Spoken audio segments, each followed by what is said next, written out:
Hi everyone, তোমরা সবাই কেমন আছো? আশা করি অনেক ভালো আছো। আর তোমরা হয়তো দেখে বুঝেই গেছো আমি কোথায় যাচ্ছি। আমি যাচ্ছিলাম কল্যাণী কম্বো ট্রাই করতে। আর আমি একা নয়, আমার সাথে যাচ্ছিল হচ্ছে আমার ননদ আর ননদের বড়। তা আমরা কম্বো ট্রাই করতে যাব। অনেক দিন ধরেই ভাবছিলাম, ফেসবুকে দেখছিলাম, তো আজ চলেই গেলাম। এখানে কম্বোগুলো জাস্ট দারুণ। আমরা গিয়েছিলাম রাজু মোমো সেন্টারে। এখানে আমরা নিয়েছিলাম 130-র একটা কম্বো, যেখানে মোমো 10 পিস মোমো এবং 2 পিস ললিপপ আর 2 পিস চিকেন পকোড়া। জাস্ট দারুণ ছিল, জাস্ট দারুণ। আমার এত ভালো লেগেছে যে আমি দুটো পার্সেলও করে নিয়ে গেছি। আর এখানে আমাদের খাওয়া কমপ্লিট হয়ে গেছে। এখন আমরা বাড়ির দিকে যাব। এখানে আমার ননদ তোমাদের বাই বাই করে দেবে, দেখো। তা আমরা চলে যাচ্ছি এখন বাড়ির দিকে। তা তোমরা সবাই ভালো থেকো বন্ধুরা। হাই এভরিওয়ান, তোমরা সবাই কেমন আছো? আশা করি অনেক ভালো আছো। আর তোমরা হয়তো দেখে বুঝেই গেছো আমি কোথায় যাচ্ছি। আমি যাচ্ছিলাম কল্যাণী কম্বো ট্রাই করতে। আর আমি একা নয়, আমার সাথে যাচ্ছিল হচ্ছে আমার ননদ আর ননদের বড়।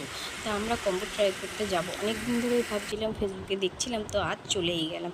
এখানে কম্বোগুলো জাস্ট দারুণ। আমরা গিয়েছিলাম রাজু মোমো সেন্টারে। এখানে আমরা নিয়েছিলাম 130-র একটা কম্বো, যেখানে মোমো 10 পিস মোমো এবং 2 পিস ললিপপ আর 2 পিস চিকেন পকোড়া। জাস্ট দারুণ ছিল, জাস্ট দারুণ। আমার এত ভালো লেগেছে যে আমি দুটো পার্সেলও করে নিয়ে গেছি। আর এখানে আমাদের খাওয়া কমপ্লিট হয়ে গেছে। এখন আমরা বাড়ির দিকে যাব। এখানে আমার ননদ তোমাদের বাই বাই করে দেবে, দেখো।